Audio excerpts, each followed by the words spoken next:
Oke, hello semuanya, apa kabar teman-teman semua? Di video ini gua bakal menceritakan sebuah film yang bergenre action intelligent. Yap, sebuah film yang berjudul The Kingsman. Film yang berasal dari negerinya Ratu Elizabeth yang baru kemarin launching pada tahun 2021. Singkatnya, film ini menceritakan sebuah perjuangan seorang intelijen yang kehilangan istri dan anaknya untuk menjaga negaranya. Well, sekarang kita langsung aja nih masuk ke alur cerita filmnya.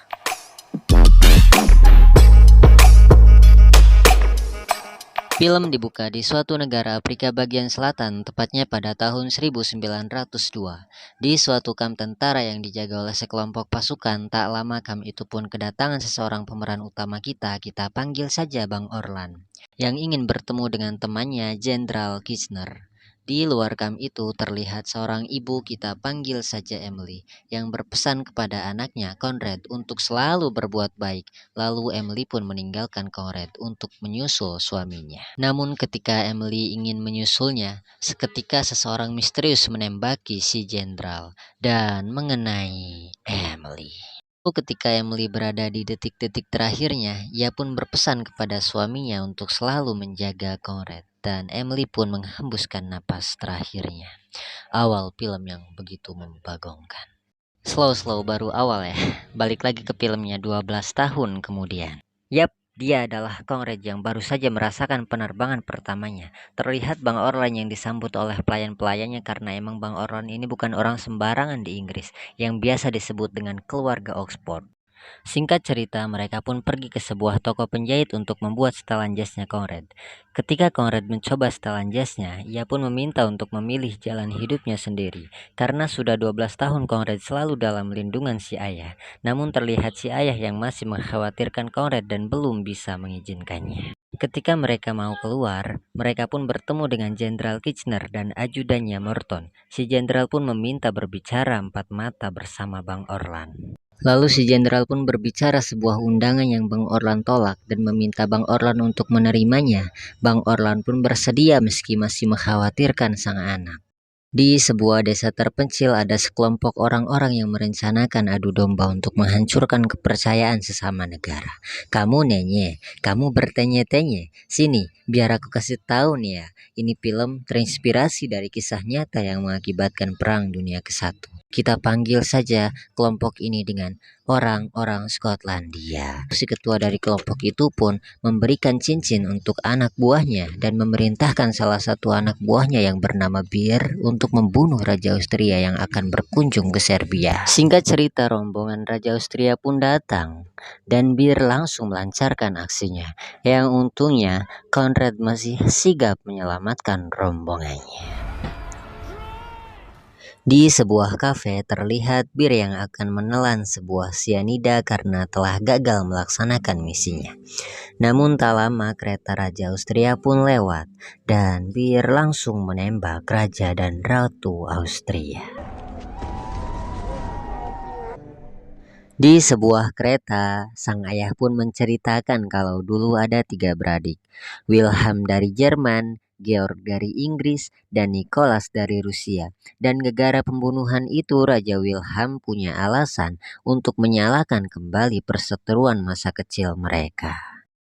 Di kerajaan Inggris terlihat Raja Georg yang memerintahkan Jenderal Kitchener untuk mengirimkan sebuah foto masa kecil mereka kepada para saudaranya dan berpesan untuk tidak melakukan hal apapun atas pembunuhan Raja Austria di Serbia itu. Lalu terlihat Raja Wilhelm yang baru saja menerima pesannya. Ia pun menanyakan hal itu kepada penasehatnya Erik. Karena Erik ini salah satu orang-orang Skotlandia, ia pun memprovokasi Raja Wilhelm yang mengakibatkan Raja Wilhelm menurunkan pasukannya untuk berperang. Sekilas orang-orang Skotlandia yang menginginkan perang itu atas dasar balas dendam karena Inggris telah menjajah Skotlandianya. Si ketua kelompok itu pun memerintahkan Rasputin untuk mengguna-gunai Raja Nicholas dari Rusia yang bertujuan untuk menarik pasukan Rusia. Beberapa hari setelah peperangan itu berlangsung, terlihat Conrad yang kembali meminta izin untuk ikut serta dalam militer dan meminta si ayah untuk bilang ke Jenderal Kitchener. Lalu si ayah pun menasehati dan meminta Conrad untuk tidak andil dalam peperangan itu dan memastikan kalau Jenderal Kitchener tidak akan menerimanya. Terlihat wajah Conrad yang ternganga. Sementara itu, di kerajaan Rusia terlihat Rasputin yang sedang membuat racun di dalam coklat. Kemudian anak dari sang raja Nicholas pun memakannya dan pingsan. Lalu Rasputin pun berakal-akalan untuk menarik pasukan Rusia dan menakut-nakuti sang raja kalau anaknya adalah tanda kekalahan Rusia. Awalnya sang raja tetap kekeh dengan pendiriannya, namun ketika istrinya memohon, ia pun bersedia untuk mundur dari perang. Dan terlihat Pelik sepupu dari Conrad yang telah menyelidiki dan mengetahui kalau Rasputin telah mengguna-gunai Raja Nicholas dan berpura-pura menjadi pendeta. Pelik pun segera mengirimkan informasinya untuk Conrad, dan Conrad pun langsung memberinya ke Jenderal Kitchener. Morton, ajudansi jenderal pun menyarankan untuk membuat pasukan elit dan segera pergi ke Rusia. Lalu Conrad pun sekalian menawarkan untuk siap membantu bila diperlukan. Tak lama si ayah pun datang dan membawa Conrad pulang. Pada malamnya, Jenderal dan Morton pun sudah berada di dalam kapal untuk menuju Rusia.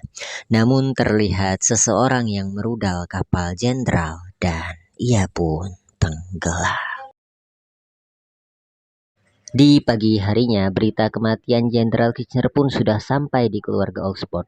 Mr. Orlan pun mengira ada yang tidak beres dengan kematian Raja Austria dan Jenderal ini. Lalu tak lama Conrad pun marah. Mengapa ayah setenang ini? Jenderal Kitchener kan teman ayah. Conrad pun refleks mengebrak meja dan ia pun meminta maaf. Your incessant need to protect me will not redeem your own failure.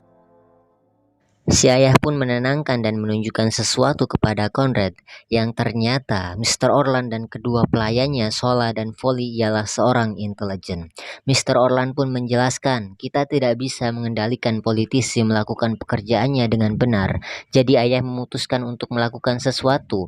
Ayah punya reputasi sebagai orang yang tak terlibat, artinya membuat ayah mudah untuk terlibat tanpa disadari.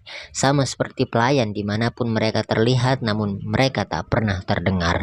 Ternyata Mr. Orlan itu seorang agen intelijen yang sangat cerdik.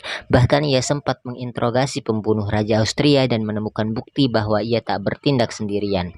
Dan mereka pun membuat rencana untuk pergi ke Rusia dan membunuh Rasputin. Di sebuah pesta Natal terlihat Rasputin yang menjadi tamu kehormatan, dan rencana awal mereka pun berhasil untuk memancing Rasputin. Ketika di meja makan, rencana pun berubah karena Rasputin tidak selera dengan Cornet dan lebih menginginkan ayahnya. Aneh ini si Rasputin ya. Singkat cerita, di kamar awalnya Rasputin memakan kue yang dicampur cyanida itu.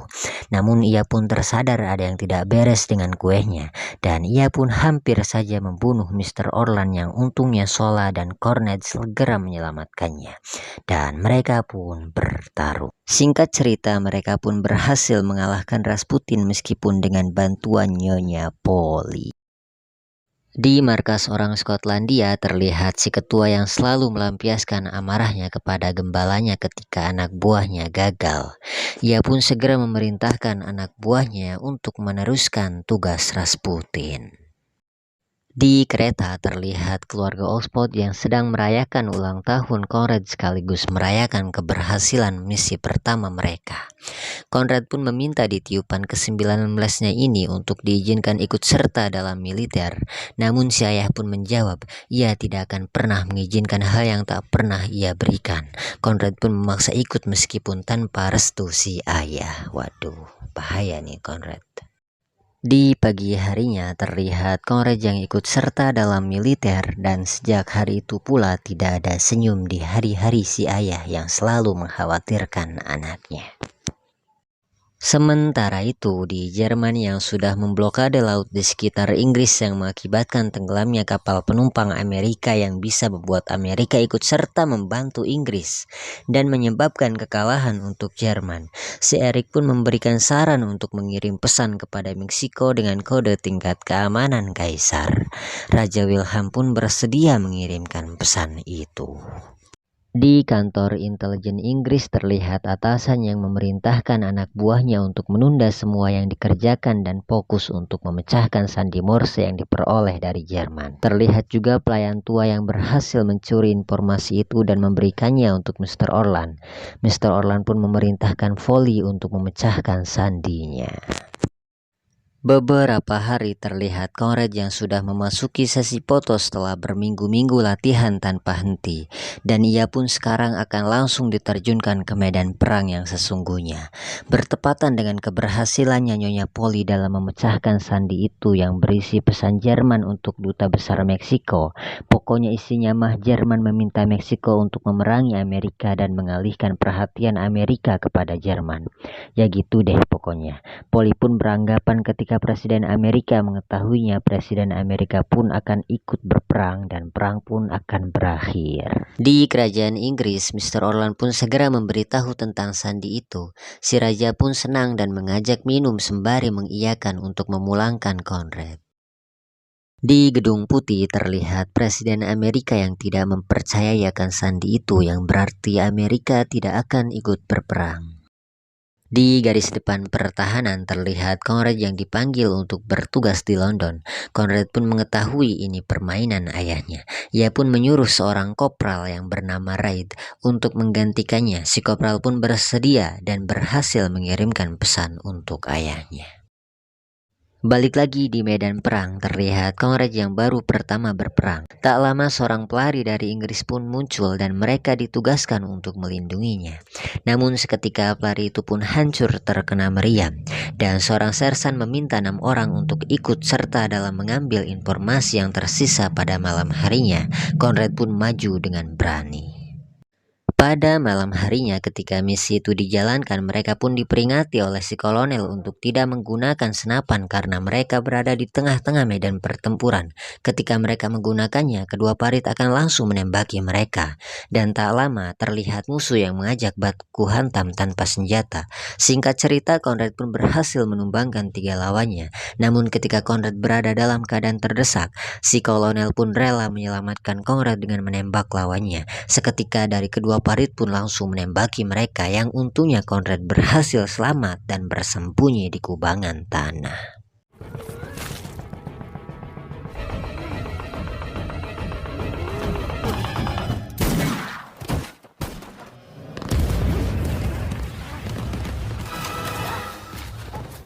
Di saat Conrad menangis, seketika seseorang pun memanggilnya yang ternyata ia adalah pelari tadi yang masih selamat, hanya saja kehilangan kakinya.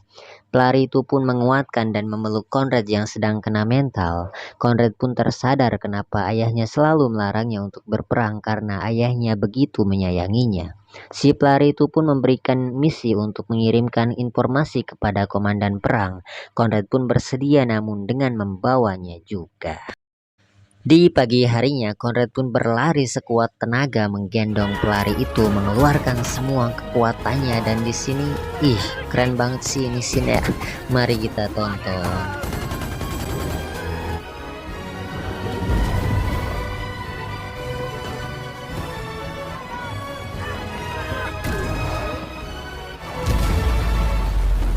Conrad pun berhasil selamat, namun tidak dengan pelari itu. Si kolonel pun memuji aksi Conrad yang pantas mendapatkan penghargaan sebagai pahlawan sejati. Si Conrad pun menjelaskan misinya untuk mengantarkan informasi kepada komandan perang. Namun ketika kolonel menanyai namanya, Conrad pun menjawabnya dengan Kopral Reid, yang ternyata di situ kebetulan ada temannya Kopral Reid yang menyaksikan. Dan di situ temannya itu pun menyangka Conrad sebagai pengkhianat dan ia pun menembaknya. Ini gue asli sih kesal sama temennya si Cobra Ride ini, tapi cuman ya gimana, sutradara yang bikin.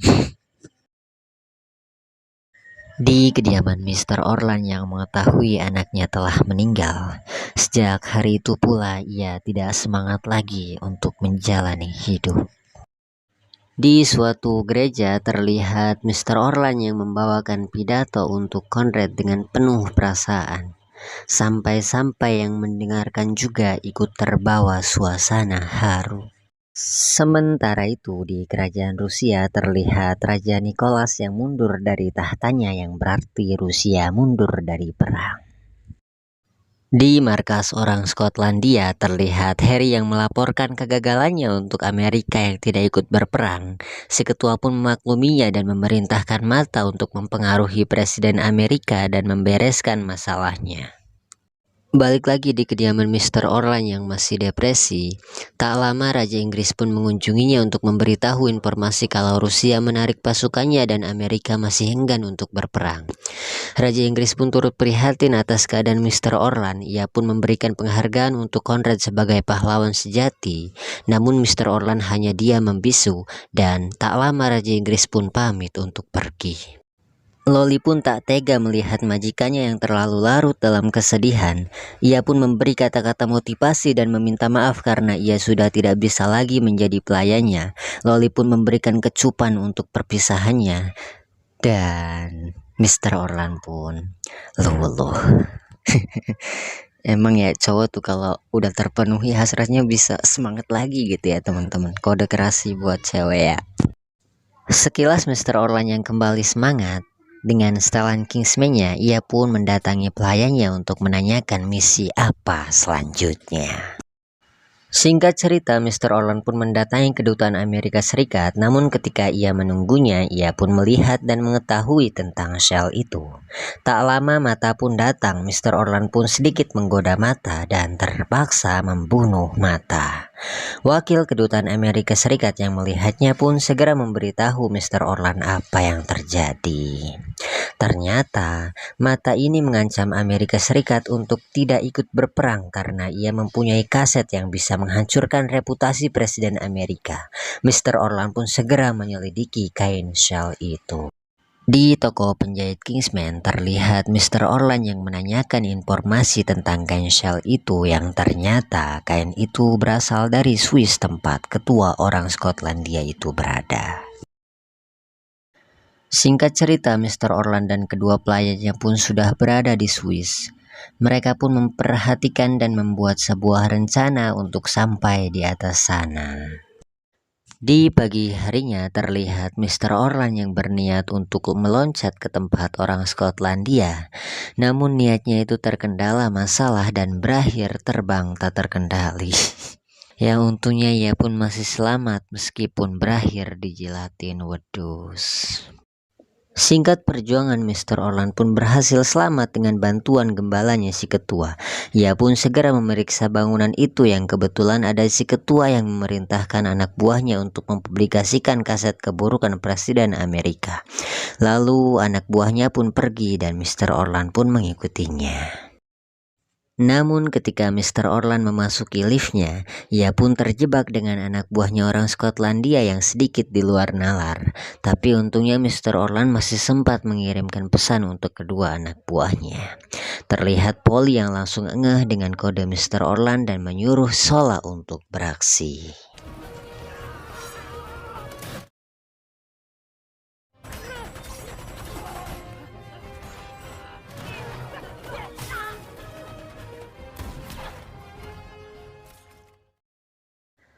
Balik lagi ke Mr. Orlan yang terlihat kesusahan menghadapi si kampret ini, yang untungnya Sola segera membantunya dengan...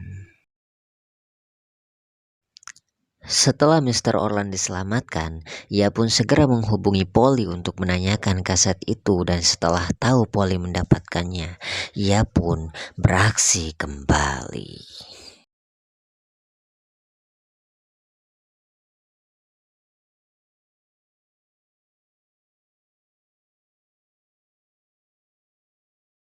Setelah Mr. Orlan berhasil mengalahkan semua pasukannya, Mr. Orlan pun segera memeriksa bangunan itu yang langsung disambut dengan tembakan mesin dari si ketua, dan mereka pun adu tembak. Tak lama peluru mereka pun sama-sama habis dan si ketua pun menantang Mr. Orlan untuk berpedang. Namun Mr. Orlan meminta si ketua untuk membuka penutup wajahnya. Dan ternyata si ketua ini ialah Morton, ajudannya Jenderal Kitchener yang selama ini berkhianat.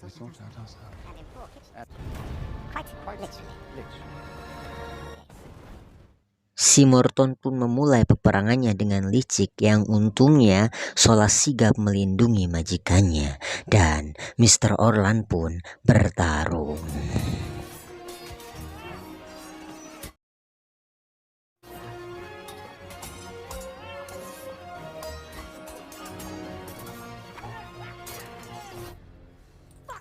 The gentleman shite.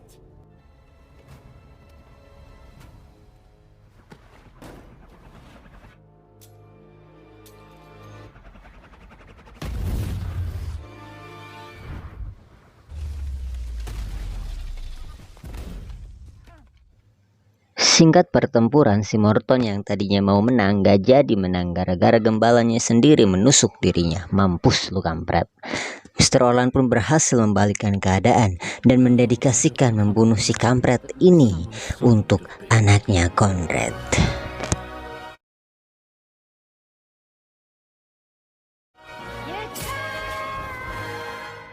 Di Gedung Putih terlihat Presiden Amerika yang mendapat kue tapi berisi kaset keburukannya.